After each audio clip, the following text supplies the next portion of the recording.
My name is Leon Scott, and I'm working to close the wealth gap. The title of this video, What is Wealth? I don't have an intro sequence yet, but it's going to be coming soon. In the meantime, like, subscribe, share this video, leave comments, but let's get into it. All right, so one of my best friends, Ryan Gibbs, and I, we used to always run around. I think it was after watching a Chris Rock special. We'd run around the college campus saying, we're going to build multi-generational wealth because we don't want to be rich, we want to be wealthy. I ain't talking about rich, I'm talking about wealth. Wealth is passed down from generation to generation. You can't get rid of wealth. Rich is some shit you can lose with a crazy summer and a drug habit. And that idea has really stuck with us as we try to become productive workers over our adult lives. But now it's important to me to figure out, like, what does wealth actually mean and what is it made of specifically, so I can know what I can do to try and help my wealth increase the wealth for my family. So I did what a lot of adult learners do. I went out and I tried to find a resource that would help me. And I found a really awesome resource on Udemy. A series of lectures was called The Introduction to Finance, Accounting, Modeling, and Valuations. And it was extremely helpful and helped create a really useful model for investigating and evaluating companies for investing in. But I thought that the same model could be adjusted a little bit to be really useful for personal finance, because at the end of the day, a tool called financial statements can help describe someone's financial position. And when you know your financial position, you know your wealth, and you also know the different terms that impact it.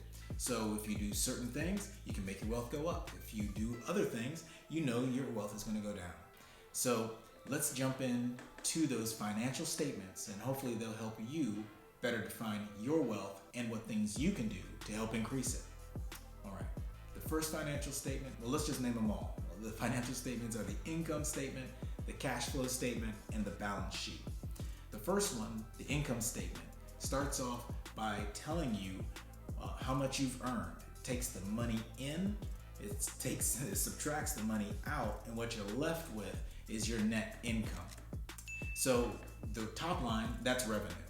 What is revenue? It's your salary. If you're an employee, it's what you draw from your company. If you're an entrepreneur, it's your dividends from your investments. It's your monthly pay from a tenant for your rental property.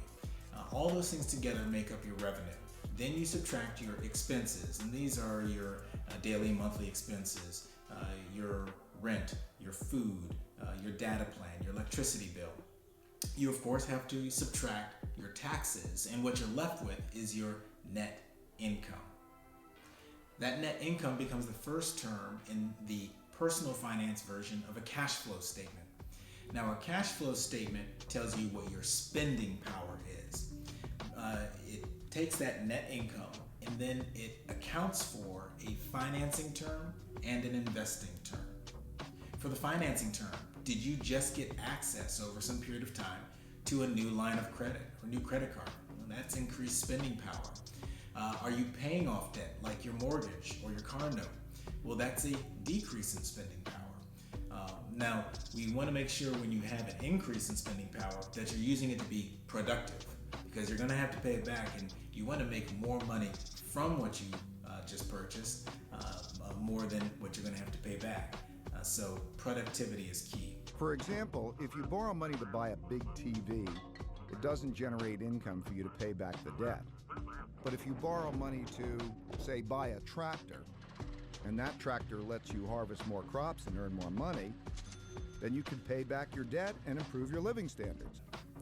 Shout out to Dalio. So then there's the investing term. Did you sell an investment, which increases your available cash? Or did you put money into an investment? At the end of your cash flow statement, when you're looking at your cash flow statement over a specific period of time, your net income, accounting for the financing and for the investing terms, leaves you with your change in available cash. Now, from the beginning of time until now, all those time periods added up, all my available cash during those periods added up equals the amount of cash I should have in my accounts. That now we're going back up to the top line of the balance sheet. What is the balance sheet? It tells you what you own, or rather tells you what you have and who owns it. So what you have includes the money in your accounts, all of your investments, your home, your car.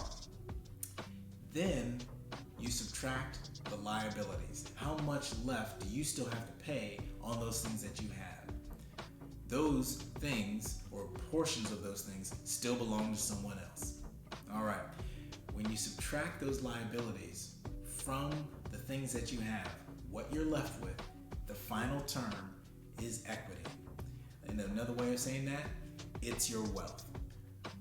So, hopefully you found this helpful. By using financial statements, you can find out what your wealth is. And if you do the things with a positive sign next to them, a green plus sign, you'll be able to increase your wealth. If you do the things with a negative sign next to them, you will decrease your wealth. And that's it.